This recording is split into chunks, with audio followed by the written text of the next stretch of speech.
안녕하세요. 아들 하나를 키우고 있는 30대 워킹맘입니다. 제 인생을 한마디로 축약하자면 총체적 난국이었어요. 가난한 집안에서 가진 것도 특출난 재능도 없이 태어난 외동딸. 사회에서 제 포지션은 딱 그 정도였어요. 하지만 저는 단 한 번도 제가 가난하게 태어난 것에 대해 부모님을 원망해 본 적이 없고, 저희 부모님 역시 긍정적이고 착하신 분들이라 저 역시 어려운 상황에서도 늘 웃으며 살아가려고 노력했죠. 남을 미워하는 건 너 스스로를 갉아먹는 거야. 최후에 웃는 놈이 승자라는 말도 있잖냐. 늘 웃어라 딸아. 우리 아버지는 늘 그렇게 말씀해 주셨죠. 저희 엄마는 농인이세요. 글이나 수어로만 소통이 가능하고 입모양은 어느 정도 읽을 수 있긴 하지만 속도가 조금만 빨라도 힘들어 하시기 때문에 사람들을 대면하는 일은 거의 못하셨죠. 그리고 저희 아버지는 공장에서 기계 수리공으로 일하세요. 배운 것도 가진 것도 없이 대물림되는 가난. 우리 집 상황이 딱 그랬죠. 그래서 저는 중학교 때부터 아르바이트를 했어요. 몸이 불편해 제대로 일할 수 없는 엄마, 수입이 적어 항상 가족들에게 미안해하는 아빠에게 조금이라도 도움이 되고 싶었거든요. 부모님께서는 제게 늘 세상을 미워하지 말고 아름답게 보려고 노력하라고 가르치셨고, 저는 부모님의 가르침대로 미소를 잃지 않고 살아가기 위해 노력했죠. 저의 미소는 모든 사람들이 좋아해 줬어요. 학교에서도 아르바이트 하는 곳에서도 늘 긍정적으로 생각하고 생글생글 웃고 보는 저의 성격 덕에 주변에 늘 사람이 많았고, 다들 저에게서 긍정의 에너지를 얻는 것 같다고 말해주며 어려운 환경 속에서도 희망을 잃지 않고 살아가는 저를 대견하게 여겨주었죠. 저는 고등학교를 졸업하자마자 꽤 큰 공장에 취직했고, 성실하게 오래 일한 덕분에 직급도 오르고 연봉도 올랐어요. 드디어 안정적인 수입을 얻어 힘들어하시는 부모님께 도움을 드릴 수 있을 만큼의 어른이 되었다는 생각에 2교대 생산직으로 일하면서 몸은 고되었지만 마음만은 행복한 나날이 시작되었죠. 그렇게 다니던 직장에서 지금의 남편을 만났어요. 남편은 긍정적이고 따뜻한 마음씨를 가진 저에게 첫눈에 반했다고 그랬죠. 소영씨, 오늘 야간 근무 아니지 않아요? 아, 오늘 미혜가 아프다 그래서 근무 시간 바꿔줬어요. 그러다 진짜 탈나요. 지난주에도 계속 야간 근무했잖아요. 괜찮아요. 야간 근무하면 수당 많이 나오고 전 좋죠. 미혜씨 맨날 그렇게 아프다고 거짓말하고 야간 근무 빼는 거 알면서 그걸, 아휴, 사람이 이렇게 미련해. 그런 소리 자주 들어요. 안 되겠네. 내가 오늘 소영씨 벌을 줘야겠어요. 내가 자꾸 그렇게 사람들한테 손해볼 짓 하지 말라 그랬죠. 네? 벌이요? 오늘 강소영씨는 돼지고기 실컷 먹고 배 터지는 형벌에 처합니다. 땅땅! 남편은 처음에는 이렇게 남들 부탁을 잘 거절하지 못하고 남에게 싫은 소리 할 바엔 그냥 내가 고생하고 많은 제 성격이 답답했던 모양이지, 이렇게 동료 직원들에게 야간 근무를 떠맡게 되어 고생하고 있을 때면 피로회복제도 사다주고 비싼 도시락도 사다주면서 호감을 표시했어요. 가끔은 퇴근길에 같이 식사를 하기도 했죠. 제가 스스로 잘 못 챙기니까 챙겨주고 싶은 마음도 있었다고 해요. 솔직히 저도 남편이 처음부터 저에게 다른 사람을 대하는 것과는 다른 관심이 있다는 건 알았지만, 저는 지금 당장 부모님을 모시는 것이 중요했기 때문에 일부러 모른 척한 것도 있었죠. 어느 날의 일이었어요. 퇴근하는 길에 우연히 시간이 맞아 버스 정류장까지 같이 간 적이 있었는데요. 남모르는 아이 하나가 정류장에 오독하니 서서 울고 있지 뭐예요. 이쪽은 공단 지역이라 주택가가 없어서 아이가 혼자 다닐 일이 없는데 말이에요. 어머, 얘 여기서 왜 울고 있어? 부모님은 어디 가셨어? 엄마, 엄마. 아이는 엄마를 잃어버린 모양인지 겁에 질려 엄마만 찾으면서 울고 있었어요. 비까지 맞은 모양인지 온몸이 축축하게 젖어 있었죠. 제가 경찰에 신고할게요. 아가, 비도 오는데 안 춥니? 누나 옷 잠깐 입고 있을래? 저는 곧바로 아이에게 옷을 벗어주었고, 남편이 경찰에 신고를 막 하려는 찰나 저쪽에서 누군가를 애타게 부르며 찾는 목소리가 들리더라고요. 엄마! 치호야, 치호야, 아이고, 지호야. 엄마가 가만히 서 있으려는데, 비도 오는데 어딜 혼자 또 갔어? 응? 이쪽에 볼 일이 있어 아이와 함께 택시를 타고 왔는데, 도중에 비가 오는 바람에 우산을 살 만한 곳이 있나 택시 정거장에 잠깐 세워놓은 사이에 아이가 사라졌다는 거예요. 아이 엄마는 우산은 사지도 못하고 비를 철철 맞으면서 아이를 찾아 헤매고 있었죠. 저는 비에 쫄딱 젖어 부둥켜 안고 오는 두 사람이 너무 안쓰러워서 제가 가지고 있던 우산을 쥐어보냈어요. 세상에. 내가 헛게 보이나 보다. 가만히 지켜보고 있던 그 사람이 갑자기 그러기에 저는 또 어딘가 아픈가 싶어서 깜짝 놀라 뒤돌아봤죠. 그랬더니 그 사람이 싱글싱글 웃으면서 그렇게 말하더라고요. 아니, 눈앞에 있는 사람 등에서 천사 날개가 보이네요. 어글거려 진짜. 그 일을 계기로 저와 남편은 교제를 시작했어요.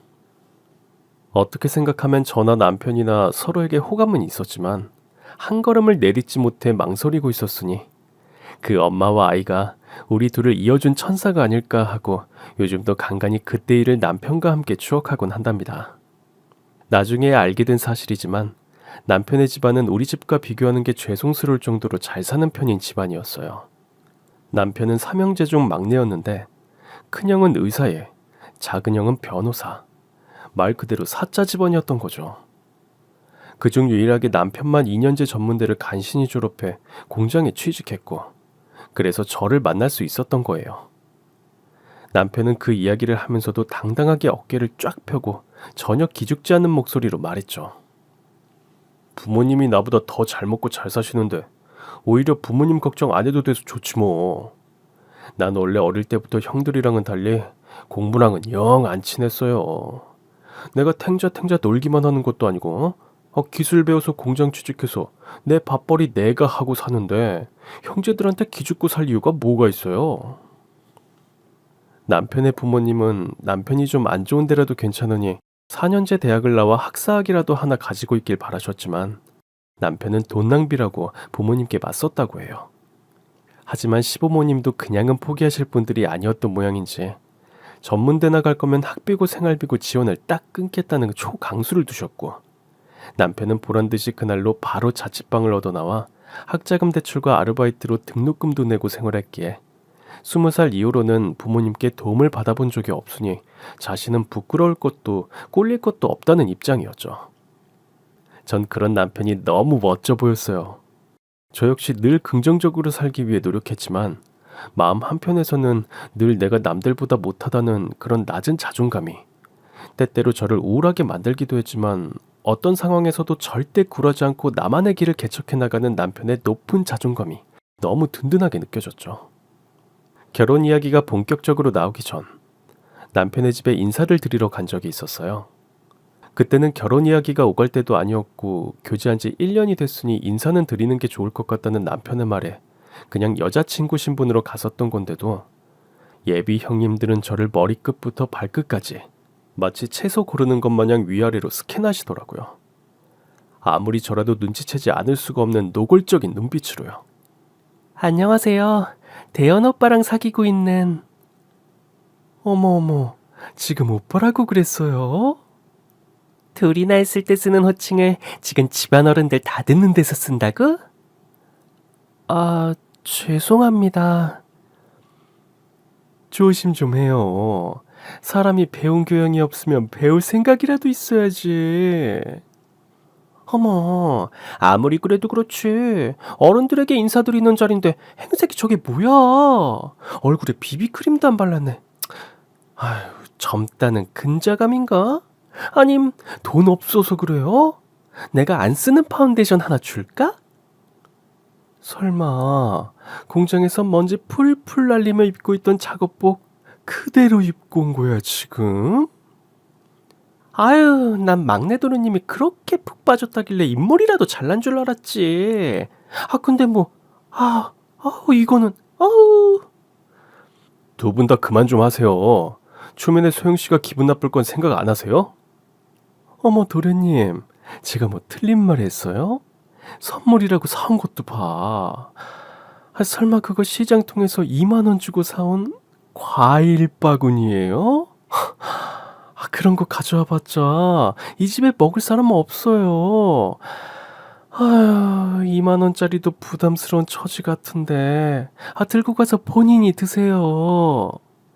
시어머니는 근엄하게 거실 소파에 앉아 그 장면들을 지켜보다가 며느리들을 작게 나무라셨지만 그건 그냥 며느리들이 너무 시끄럽게 하니 주의를 주신 것뿐이지 제가 마음에 들어서 그러신 건 아니라는 걸 아무리 저라도 알겠더라고요. 하긴 아무리 막내 아들이 공장에서 일한다지만 기본적인 집안의 수준이라는 게 있을 텐데 제가 마음에 찰 리가 없었죠. 여기에 저희 어머니께서 농인이라는 사실을 알게 되면 또 얼마나 더 비웃을지 상상도 안 돼요. 저는 정말 20년 넘는 인생 최초로 긍정의 힘을 잃는 기분이었어요. 항상 좋은 사람들과 함께하며 저의 힘들어도 긍정적인 캔디 같은 성격을 높게 평가해주는 칭찬에 익숙해져 있었던 탓일까요? 별것 아니라고 생각하고 넘겨보려고 해도 가슴에 가시처럼 말들이 콕콕 박히는 것은 어쩔 수가 없었죠. 하지만 남편은 그 순간에도 당당했어요. 형수가 나랑 결혼할 거예요? 내가 누굴 사귀던 형수가 뭔 상관인데요. 그렇게 우리 처지가 딱해 보이면 소영씨 옷도 사주고 화장품도 사주시던가. 형 돈 잘 버니까 어렵지 않겠네. 어머어머, 도련님 말하는 것 좀 봐. 남편은 내가 좋은데 어쩔 건데 하면서 거의 떼쓰는 막내처럼 말했고, 그런 남편의 모습에서 남편이 모나지 않게 부모님의 사랑을 받으며 자랐다는 걸 느낄 수 있었어요.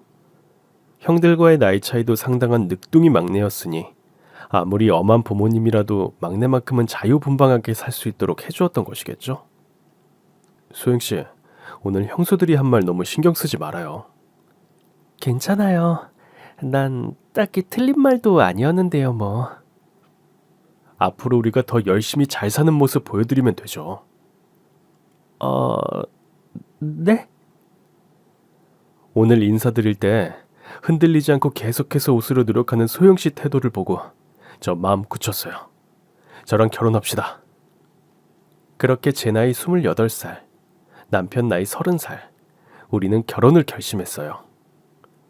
남편의 집안 어른 중 대놓고 결혼을 반대하는 사람은 없었어도 은근히 하지 말았으면 하는 압박이 저와 남편에게 가해지고 있었지만 우리는 굴하지 않았죠. 남편은 지금까지도 20살 이후로는 부모님 도움 없이 살아왔는데 결혼한다고 손 벌리면 꼴사나워진다며 둘 다 없는 처지에 결혼식은 그냥 패스하고 혼인신고부터 하자며 차라리 식 올릴 돈으로 신혼집으로 전셋방이나 하나 얻자고 하더라고요. 물론 저도 적극적으로 찬성했고요. 그렇게 소박하고 별 볼 일 없지만 행복한 신혼생활이 시작되었어요. 결혼 후 부모님을 걱정하는 저를 위해 남편은 일부러 친정에서 가까운 곳에 신혼집을 얻었고 귀가 들리지 않는 우리 엄마를 위해 수화까지 열심히 배워가면서 사위 노릇을 톡톡히 하려고 애썼어요. 저를 아들처럼 생각... 이거 아닌 것 같은데. 또 수화 연습해요? 내가 가르쳐줘요. 안 돼요. 자꾸 옆에서 도와주고 가르쳐주니까 더 안 외워지잖아요. 내가 직접 외우고서야 안 까먹는단 말이에요. 아이고 우리 남편 학창시절에도 안 해본 공부한다고 고생이네. 엉덩이 토닥토닥 해줘요? 진짜. 둘, 아니 넓게는 우리 친정 부모님까지만 놓고 본다면 정말 부족할 게 없는 더할 나위 없이 행복한 결혼 생활이었지만 해결할 수 없는 문제는 산재에 있었죠. 바로 시댁 문제였어요. 시댁을 보고 있노라면 우리 결혼 생활이 지금도 그리고 앞으로도 순탄치 못할 거라는 예감만 자꾸 들었죠. 늘 긍정적으로 밝게 그리고 자신감 있게 생각하고 살아가자는 다짐도 시댁 식구들을 보면 자꾸 무너지려고만 했어요. 제 인생 최초로 자격지심이 생기게 만드는 존재들. 적어도 저에게 시댁 사람들은 그런 존재였죠. 늘 당당하게 어깨를 펴고 할 말은 다 하는 남편이 정말 매일 부러웠으니까요. 예를 들면 이런 일들이 거의 매주 벌어졌어요. 동서, 이번 주 토요일에 본가 올 수 있지? 몇 시쯤이요? 저 금요일 야간이라 아침 일찍은 어려운데. 퇴근하고 바로 와. 토요일에 본가 대청소하는데 며느리가 손을 보태야지. 그렇게 해서 퇴근 후 잠도 제대로 못 자고 복장 가지고 또 트집 잡힐까봐 씻고 옷만 갈아입고 남편과 함께 불이 나게 달려가면 본인들은 거실에서 한가롭게 티타임을 가지면서 청소는 저희에게 맡긴 적도 있었고, 제사 때도 큰형님, 작은형님은 급하거나 중요한 일이 있다고 하면서 저만 불러서 고용한 사람들과 함께 전을 부치고 제사 음식 준비하는 걸 거의 다 시키곤 했죠. 아유, 동서가 들어와서 때마다 사람 부르는 거 인건비 굳어서 너무 좋네. 그러게 말이야. 아무것도 없이 이런 집에 들어왔으면 몸으로라도 때워야 되지 않겠어? 그나마 동서가 양심은 있는 인간이라 다행이지 뭐야. 큰형님과 작은형님 내외는 음식 준비가 다 끝나고 나서야 도착하셨고, 차려놓은 음식만 먹고 절만 하고 저녁부터는 또 모임이 있다며 불이 나게 돌아가셨죠. 고용인들은 음식만 하고 돌아갔고, 결국 그 해도 해도 끝나지 않은 설거지와 뒷정리는 제 몫이었죠. 이 집안에서 저의 취급이나 위치가 어떠했는지 아시겠죠? 솔직히 저는 처음에는 그래, 내가 모자라는 며느리감이니 어쩔 수 없지. 형님들 말도 일리가 있어. 재산이든 학벌이든 뭐 하나 내세울 것도 없고 집안에 도움도 되는 거라고는 건강한 몸 하나뿐이니 내가 열심히 일이라도 해서 며느리 노릇을 하는 게 당연해 하고 긍정적으로 생각하려고 했지만, 날이 갈수록 대우가 개선되기는커녕 아예 시종처럼 대하는 옷 어른들의 태도에 서러움을 느끼지 않았다면 거짓말이에요. 제가 아무리 긍정 마인드를 가지고 산다지만 저도 사람인걸요. 결혼 2년 차부터는 언제까지고 웃는 얼굴로 버틸 수 있을지 자신이 없어지기 시작했죠. 하지만 이해할 수 없는 것은 이뿐만이 아니었어요. 늘 당당하고 자기 할 말은 다 할 것 같았던 남편은 이런 처우에 대해서는 전혀 불만을 가지지 않았거든요. 주말이든 평일이든 우리 부부를 불러내 대청소를 시키고 온갖 허드렛 일을 시키는 것도, 심지어 백화점이나 마트 쇼핑할 때 짐꾼처럼 부리는 것도 남편은 당연하다고 생각하는 것처럼 불만을 표출한 적이 단 한 번도 없었어요. 좋게 생각하면 아내인 저도 함께 고생하고 있는 처지에 괜히 긁어부스럼 만들 수 있으니 참는 것처럼 보일 수도 있겠지만 전 솔직히 알겠더라고요. 그동안 남편은 막내 아들로 태어나 자유를 보장받으며 살아온 게 아니라 실은 기준치 미달 판정을 받고 부모님으로부터 일찌감치 방임에 가까운 이런 취급을 받아왔다는 것을요. 그러니 형제들도 무시하고 형수들도 무시하고 남편의 아내인 저도 무시당한다는 것을 저 역시 너무 늦게 깨달아 버렸습니다. 하지만 그런 남편에게 저는 아무런 말도 할 수 없었어요. 남편이 부족하면 저라도 남편의 어깨를 펴줄 수 있게 잘나야 하는데, 제가 더 못나니까 남편이 더 저런 취급을 받는다는 생각이 들어 마음이 쓰리기도 했고, 충분히 긍정적으로 살아보려고 노력하는 남편의 인생에 찬물을 끼얹고 싶지도 않았죠. 오히려 저는 그런 생각이 들수록 더욱 열심히 또 열심히 일했어요. 청소도 빨래도 김장도 제사 음식도 무엇이든 시켜만 주면 해야 한다는 마음가짐으로 했어요. 그러면 그 성실함이라도 높게 평가해 주실까 해서요. 하지만 그마저도 저의 헛된 바람이었어요. 아유, 역시 노가다만 하고 살아온 사람은 일머리가 달라. 그치? 우리 같은 사람들하고는 급이 다르다니까. 속도도 빨라. 심지어 완벽하기까지 해. 동서, 그러지 말고 파출부로 취직하는 게 어때? 우리 집 안 그래도 가사 도우미분이 곧 그만두셔서 믿고 맡길 사람이 필요했는데, 아이, 설마 동서가 형님 집에서 물건을 훔치진 않을 거 아니야. 어머, 형님, 사람 이름 모르는 거예요? 가난하게 살던 사람이 삐까뻔쩍한 거 보면 눈이 돈다잖아요. 아, 전에 다이아 반지 도둑 맞은 거 잊으셨어요? 에이, 아무리 그래도 그렇게 금방 들킬 멍청한 짓을 할까? 머리에 든 게 없으니 저러고 막노동이나 하면서 살지. 어머어머, 팩폭 맞아서 뼈 아프겠다. 암만 그래도 막내 동서인데 좀 살살해. 솔직히 말해서 어느 순간부터는 그런 비아냥과 조롱이 저에게 상처가 되기 시작했어요. 웃는 얼굴에 침 못 뱉는다던 말은 다 거짓말이라는 생각이 들면서 누군지도 모를 그 속담을 만든 조상님이 얄미운 지경까지 갔으니 말 다 한 거겠죠. 자존심도 너무 상하고 화도 났지만 결국 제가 할 수 있는 건 웃는 것밖에 없었어요. 평소처럼 아무것도 모르고 아무 일도 없었던 것처럼 생글생글 웃는 거요. 서로를 믿고 선택한 결혼. 이 정도에 무너지면 안 된다. 무너지면 저 사람들이 바라는 대로 해주는 거고 우리만 손해다. 그런 생각을 하면서 독해지자고 다짐했죠. 하지만 형님들에게는 저의 그 태도조차 눈엣가시 같았나 봐요. 동서, 내가 진짜 진지하게 묻는 건데 혹시 지능이 좀 모자라? 네? 그게 무슨 말씀이세요?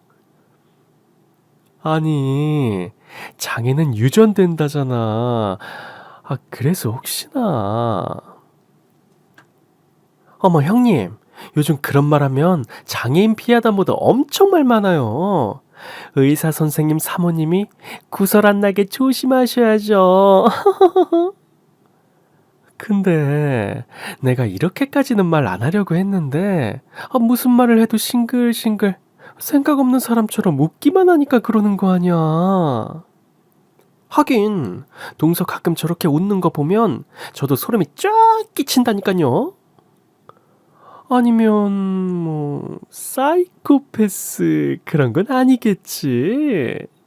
어머 농담도 잘하셔 우리 형님. 막내 동서 그냥 농담인 거 알지? 정말 얼굴에 경련이 일어나는 게 아닐까 싶을 정도로 참고 웃는 게 힘든 순간들이 이것 말고도 여러 번이나 있었어요. 직접적으로 말로 조롱할 때는 남편이 참지 않고 그만하라고 말려주었지만 남편 역시 말리는 것 이외에 적극적인 행동은 하지 않았기에 그때쯤부터 저도 무슨 일이 있어도 한평생 참고만 살아야 하는 것이 내 업보다 하는 생각을 했던 것 같아요. 그러던 어느 날의 일이었어요. 그날은 야간 근무를 하는 날이었어서 새벽 2시에도 저는 열심히 일을 하고 있는 중이었죠. 그런데 그 시간에 전화 올 데가 없는데 품속에 넣어둔 전화가 계속 울리더라고요. 전 전화번호를 확인해 볼 새도 없이 바로 이어폰으로 전화를 받았죠. 여보세요? 그런데 수화기 너머에는 사람 말소리는 안 들리고 신음소리 같은 것만 들려왔어요. 저는 처음에 어떤 미친 변태가 장난 전화를 했나 보다 싶어서 안 그래도 바빠 죽겠는데 장난질하지 말라고 소리치고 전화를 끊으려고 했는데 기계가 워낙 시끄러워서 자세히 듣진 못했지만 신음소리 중간중간 사람 목소리 같은 게 들리는데 이상했죠. 저는 직장 동료에게 잠깐 양해를 구하고 조용한 곳으로 이동해서 전화를 받았어요. 여보세요? 누구세요? 아가, 나다. 시어머니 목소리였죠. 저는 이 시간에 저에게 전화할 뿐이 아니었던지라 이상한 마음에 휴대폰을 꺼내서 직접 확인했지만 시간은 새벽 2시를 넘긴 시각이 확실했고 전화번호도 시어머니 전화번호가 맞았죠. 어머니, 이 시간에 무슨 일이세요? 무슨 일 있으세요? 어머니는 말도 제대로 못 잇는 상태로 끙끙대셨어요. 어머니, 어디 편찮으세요? 뭘 잘못 먹고 체한 모양인지 속이 너무 안 좋고 배가 뒤틀려서 일어나지도 못하겠어. 제가 119 불러드릴까요? 많이 편찮으세요? 좀 체한 것 가지고 뭐 혹시 네가 집으로 와줄 수 있겠니? 네, 알겠어요, 어머니. 강서방은 오늘 오전 근무라 집에서 자고 있을 거예요. 지금 바로 깨워서 댁으로 갈게요. 저는 곧바로 작업복을 벗어던지고 남편에게 전화를 걸어 깨웠죠. 남편도 깜짝 놀라 바로 차를 타고 공장으로 저를 데리러 와줬고 저희는 바로 시댁으로 향했어요. 119를 불러서 가실 수도 있었겠지만 굳이 저희를 부르신 것은 혼자 아파 누워있는 것이 서럽고 외로워서라는 생각이 들었어요. 저라고 그런 순간이 없었을까요? 그 마음을 누구보다도 알았던 저는 잠이 덜 깬 남편을 닥달해서 빨리 도착하도록 했고 다행히 늦지 않게 도착했어요. 어머님께서는 우리 부부가 도착할 때까지도 거실에 엎어진 자세로 배를 부여잡고 끙끙대고 계셨죠. 어머님, 괜찮으세요? 아이고, 미안하다. 너 일하는 중이었을 텐데. 그런 말씀 마세요. 어머님이 먼저 줘. 여보, 반지꼬리 어디 있는지 알아요? 약통하고 반지꼬리 가지고 와요. 어머님 손가락부터 따게. 저는 일단 급하게 어머님을 소파에 앉혀드린 뒤 따뜻한 담요를 덮어드렸고 남편에게 상비약과 함께 반지꼬리를 가져오라 일렀어요. 저녁에 뭘 드셨는지 몰라도 급체를 하신 모양인지 엄지손가락을 바늘로 땄는데 어찌나 심하게 체하셨는지 피가 안 나올 정도더라고요. 어머니 안 되겠어요. 병원에 가요. 저와 남편은 어머님을 부축해서 곧바로 가장 가까운 대학병원의 응급실로 갔고 정신없으신 어머님을 대신해 수납까지 했죠. 병원에서는 체한 것이 맞는 것으로 보이나 어머님이 연세가 있으시다 보니 하루나 이틀 정도는 입원하면서 경과를 지켜보고 필요하면 검사도 해봐야 할 것 같다고 했어요. 당연히 저희 부부는 동의하고 검사 비용까지 모두 지불했죠. 남편이 다인실이면 된다고 하는 걸 그래도 어머님을 6인실에 모실 수는 없었던지라 제가 큰맘 먹고 1인실로 잡아드렸어요. 남들이야 그깟 것이라고 생각할지도 모르겠지만 주야교대로 공장에서 일하는 우리 부부에겐 1인실도 하루 입원비도 꽤 부담이 될 수밖에 없었지만요. 어머님은 의사에게 응급처치를 받고 병실을 올라가고 나서야 그나마 조금 안정된 모습을 보이셨습니다. 그때가 새벽 4시였죠. 어머님 많이 피곤하시죠? 제가 지킬 테니 한숨 주무세요. 검사는 오전에 한다고 의사가 얘기해줬어요. 제가 깨워드릴 테니까 걱정 말고 푹 쉬세요. 아니다, 그럴 필요 없어. 너도 일하다가 말고 와서 잠도 하나도 못 잤을 텐데. 저는 간이 침대에서 잠깐 눈 붙이면 돼요. 나 참, 평소에는 어머님 하면서 옆구리에 찰싹 들러붙어 떨어지지도 않던 것들이 정작 이렇게 필요할 때는 아무런 도움이 안 되는구나.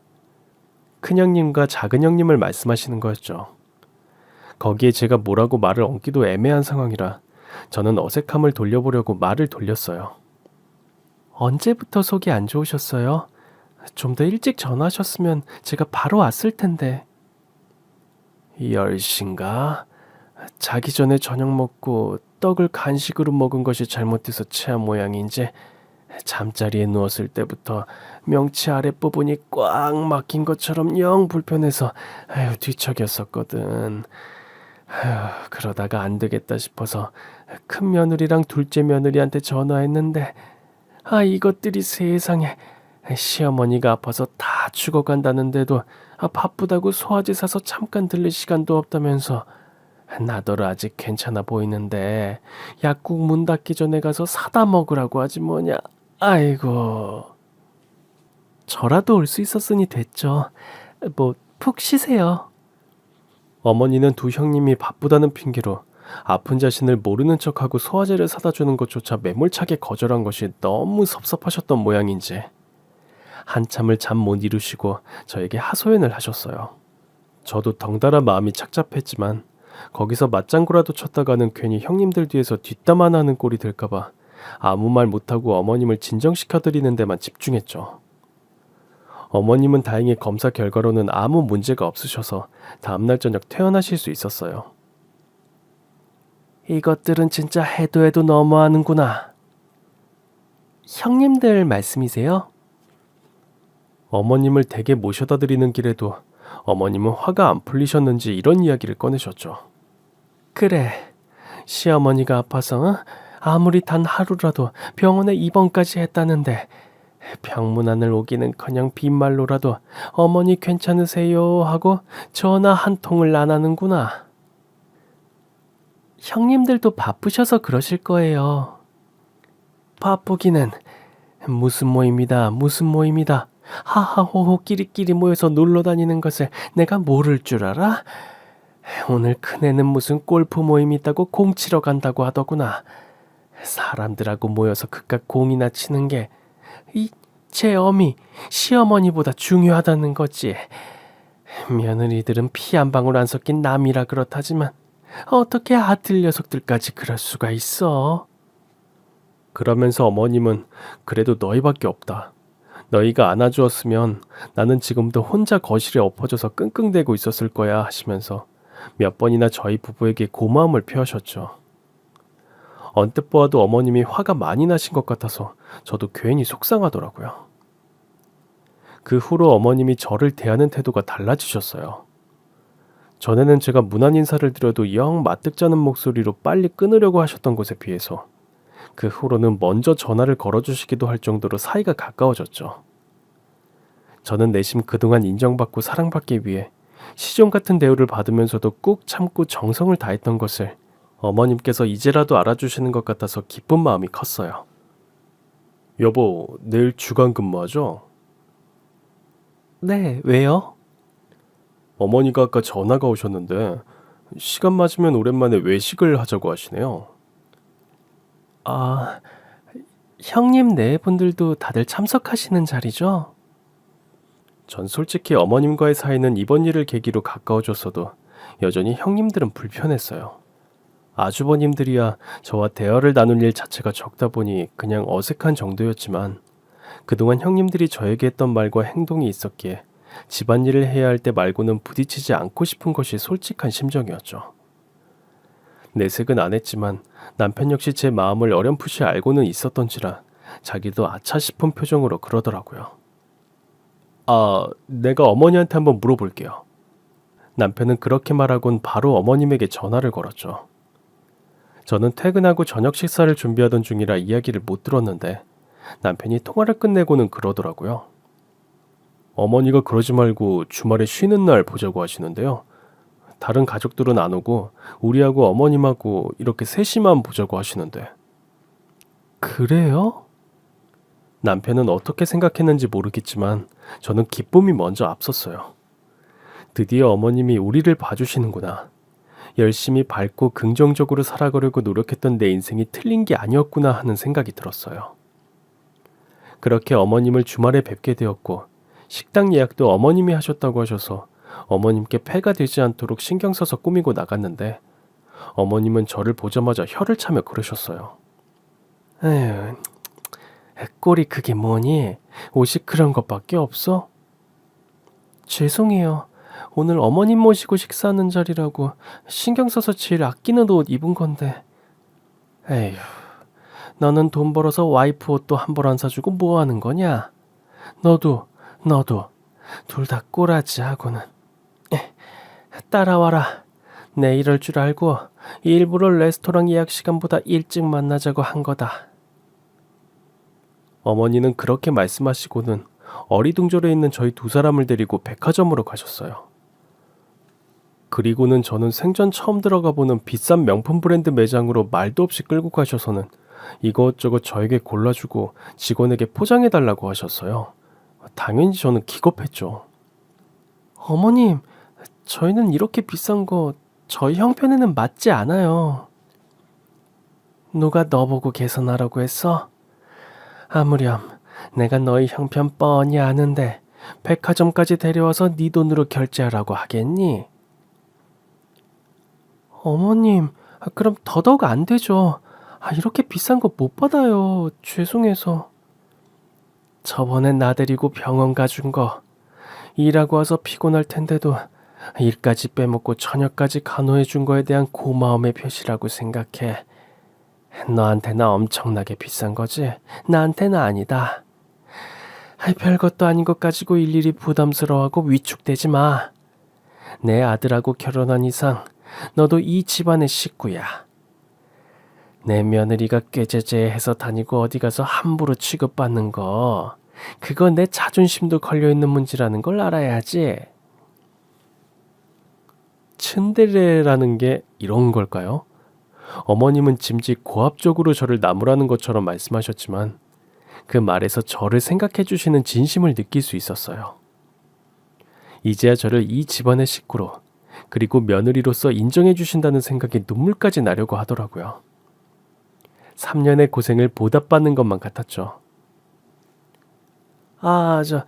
그건 입고 갈 거니까 포장하지 말아요. 뭐하니? 어서 들어가서 갈아입고 나와. 가방이랑 신발도 사야지. 옷만 고급진 거 입고 신발이랑 가방은 싸구려로 드는 것만큼 없어 보이는 게 없다. 오늘 예약한 레스토랑 격에 맞는 복장을 갖춰야지. 어서 서둘러. 늦기 전에 태연이 옷까지 보고 가려면 우리 이러고 있을 시간 없다. 저는 너무 죄송스럽고 또 부담스러운 마음도 있었지만 그렇게 강하게 말씀하시는 어머님 앞에서 계속해서 거절하는 것 또한 예의가 아니라는 생각에 어쩔 수 없이 어머님께서 사주신 것을 받아들였어요. 남편도 갑자기 달라진 어머님의 태도에 어안이 벙벙한 표정을 짓고서도 저보고 너무 예쁘고 잘 어울린다고 좋아해줬죠. 그렇게 그날은 어머님이 선물해주신 명품을 입고 난생 처음 가보는 고급 레스토랑에서 식사도 했어요. 이거는 두 번째 나이프로. 아, 감사합니다, 어머님. 너도 이제 우리 식구가 되었으니 어디 가서 창피 안 당하려면 이렇게 우리 집안 수준에 하나하나 맞춰가고 공부해야지. 어머니는 고급 양식을 먹어본 적이 없어 식기 사용법도 모르는 저를 부끄러워하지 않으시고 하나하나 가르쳐 주셨어요. 다음엔 사돈도 모시고 한번 만나자. 저희 부모님도 너무 좋아하실 거예요. 하지만 저희들에게는 너무 과분한 것 같아요, 어머님. 내 며느리로서 인정받으려면 그런 비굴한 태도부터 버려. 그날 어머님은 저에게 많은 이야기를 들려주셨어요. 아버님은 보따리상부터 시작해 유통업계로 진출한 자수성가형 사업가셨고, 어머님 역시 본래 집안은 가난했기에 지금까지 이루어낸 모든 재산과 명성은 오롯이 자신들만의 피나는 노력으로 일구어낸 것이기에 저의 가난을 이해할 수 있다고 하셨죠. 아버님께서 비교적 일찍 돌아가신 이후 어머님께서는 일구어낸 부와 명성을 지키기 위해, 그리고 자신의 자식들은 자신들처럼 가난하고 무식하다고 무시받지 않게 해주기 위해 교육에 열을 올리셨고, 덕분에 큰 아주버님과 작은 아주버님이 사자 직업을 가질 수 있었던 거죠. 하지만 어릴 때부터 그런 부모의 뜻은 모르고 공부에 재능도 관심도 없는 막내 아들이 한편으로는 아픈 손가락이셨던지라 결혼만큼은 좋은 집안 여자를 만나서 하길 바랬던 면도 있어서 조금 실망하지 않았다면 거짓말이라고 솔직한 심경을 털어놓으셨어요. 모두 맞는 말이고 어머님의 마음이 이해가 갔기에 저 역시 이렇게 진심을 말씀해 주셔서 감사하다고 마음을 전했죠. 내가 그동안 눈이 멀어서 잊고 있었던 거야. 그 시절 애들 아빠, 내 남편이 보따리 짐을 지고 물을 건너다니면서 장사할 때 지금의 우리 집안이 있게 해준 것이 다 우리와 우리 주변에 있는 선한 사람들의 노력과 진심의 결실이었다는 걸 내가 자식인 너희에게 다시 배우는구나. 어머님은 그렇게 말씀하시며 추억에 젖은 듯한 눈빛을 하셨죠. 그리고 일주일쯤 지났을 때였을까요? 어머님께서 여느 때와 같이 주말에 온 식구가 다 모여 식사나 하자고 저희 부부를 불러주셨고, 저는 어머님께서 사주신 옷과 가방을 챙겨 입고 갔죠. 큰형님과 작은형님 내외는 늘 그랬던 것처럼 아직 도착하지 않으셨고, 저는 이 고운 옷에 물이라도 튀면 안 되겠다는 생각에, 늘 그랬던 것처럼 당연히 식사 준비는 제 몫이라는 생각에 앞치마를 목에 걸었고, 형님들은 이상한 낌새를 차리신 것처럼 수군수군대며 저쪽으로 가셨죠. 그때 어머니가 조용히 다가오시더니 나중에 네 남편하고 같이 열어봐라. 앞치마 주머니에 무언가 하얀 봉투를 넣어주셨어요. 저는 궁금증을 참지 못하고 슬쩍 봉투를 열어보았고 깜짝 놀라 뒤집어질 뻔했습니다. 하얀 봉투에 들어있던 것은 유산을 미리 배분하는 증여에 관한 내용이 담긴 서류였는데, 기존의 첫째 아들부터 순서대로 5대, 3대, 2로 나누어 주겠다고 했었던 것이 수정되어 2대, 2대, 6으로 재분배된다는 내용을 담고 있었죠. 아무리 눈밖에 난 자식이라도 막내 아들은 막내 아들이었기에 유산 상속에서 제외할 생각은 처음부터 없었지만, 이번 일로 저희 부부의 진심을 알게 된 시어머니께서 생각을 바꾸어 거의 저희 남편에게 몰빵한다고 해도 과언이 아닐 정도로 많은 비율의 재산을 증여하는 것으로 바뀐 것이었어요. 아버님이 돌아가신 이후에도 어머님께서는 부동산 투자 등으로 재산을 계속해서 불러오셨던 상황이라 집안이 엄청난 부자였기 때문에 60%라고 한다면 저는 상상도 할 수 없는 엄청난 액수의 재산일 것이 뻔해서 저는 놀란 입을 다물지 못했죠. 나 참, 네 남편하고 같이 보라 했더니 그새를 못 참고 열어봤니? 어머니, 제가 무슨 말씀을 드려야 할지. 뭘 무슨 말을 해 하기는 그냥 감사합니다 하고 넙죽 받으면 되는 거야. 남편의 사업을 도우며 부동산 투자를 하시던 분이라 그런지 정말 호탕한 기계를 가지신 분이 저희 시어머니였죠. 저 역시 그동안 저를 미워한다는 생각에 어머님에 대한 오해를 하고 있었던 게 아닌가 싶어 죄송한 마음까지 들더라고요. 이리 와 앉아라. 식사하기 전에 몸에 좋은 차나 한 잔 나랑 같이 들자. 식욕도 돋궈주고 소화에도 도움이 될 게다. 식사 준비는 아직 하나도 안 됐는데. 가끔은 그래도 된다. 네가 무슨 가정부니? 일일이 네가 다 챙기게. 이 집의 며느리가 셋인데. 어머님은 그렇게 말씀하시며 영 찝찝해하는 저를 끌고 거실로 가셨고 손수차를 내려 저에게 주셨어요. 그렇게 어머님과 차 한잔을 하며 도란도란 이야기를 나누고 있는데 큰 형님과 작은 형님 네 분들께서 도착하셨죠. 어머, 동서, 그 옷은 어디서 난 거야? 그러게, 설마 빚이라도 내서 산 건 아니겠지? 어머, 뱁새가 황새 따라하다 가랑이 찢어지는 거야. 너무 무리한다. 이거 신상 콜렉션이잖아. 어디 인터넷이라도 열심히 뒤져봤나 보네.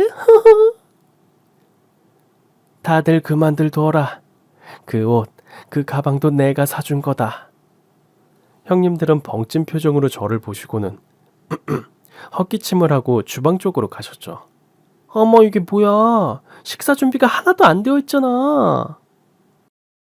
아니, 지금 우리 가족 모임이 있다고 식사도 거르고 왔는데 이게 뭐야?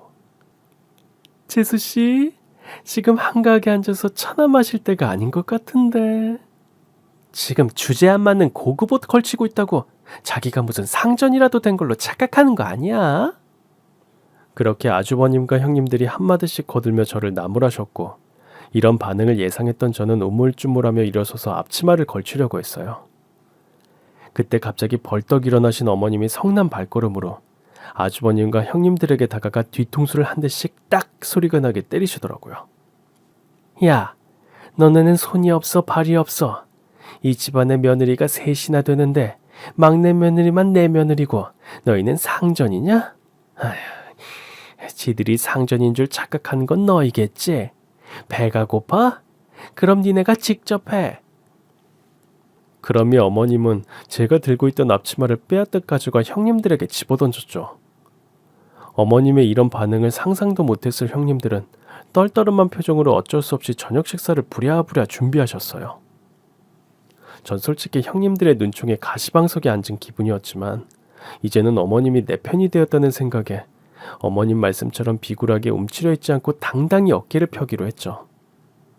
결국 그렇게 그날 식사는 늦게나마 시작되었고 어머니는 형님들께서 차려주신 식탁에 앉아 수저를 드시면서 그런 이야기를 꺼내셨어요. 아참, 막내 며느리는 이미 알고 있는데 너희한테도 이야기해야 할 것 같아 말한다. 유언장 내용이 기존과 바뀌었으니 그리 알아라.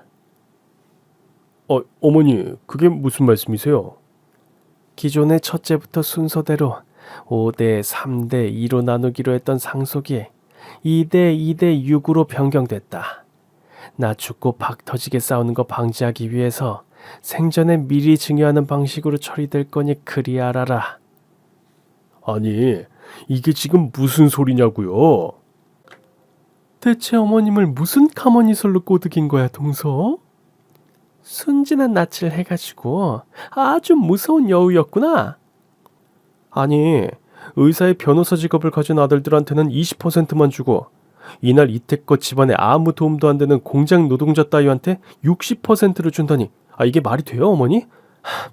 전 용납 못합니다. 시끄러워. 다들 입 못 닥쳐? 밥상머리에서 감히 침이나 튀기는 것들이 무슨 수준을 따져 지금? 어머님의 일갈에 순식간에 분위기가 싸해졌고 어머님은 화가 난 목소리로 말을 이으셨습니다. 너희 저번엔 나 아프다고 죽는 소리 낼 때 어떻게 했어?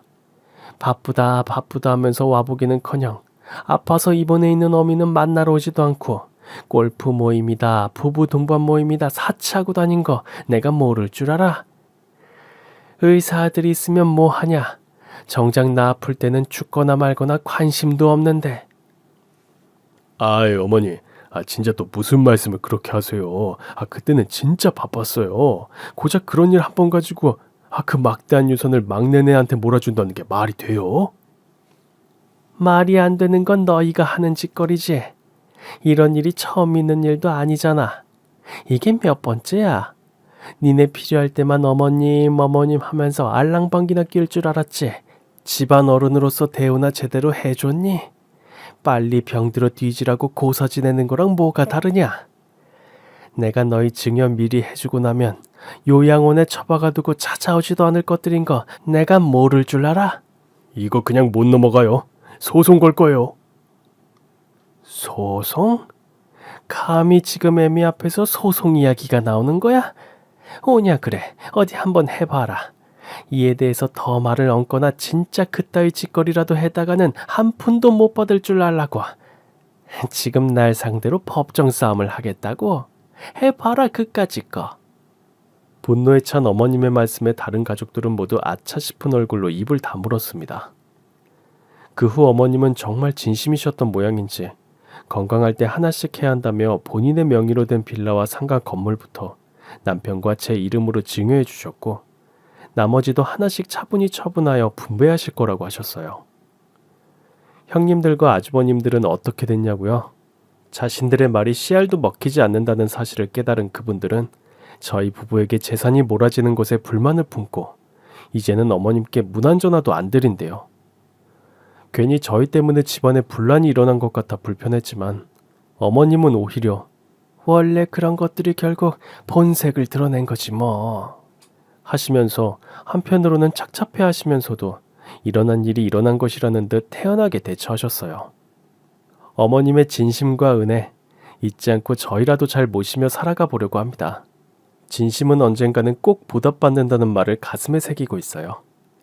세상 아직은 참 아름답고 살만하죠?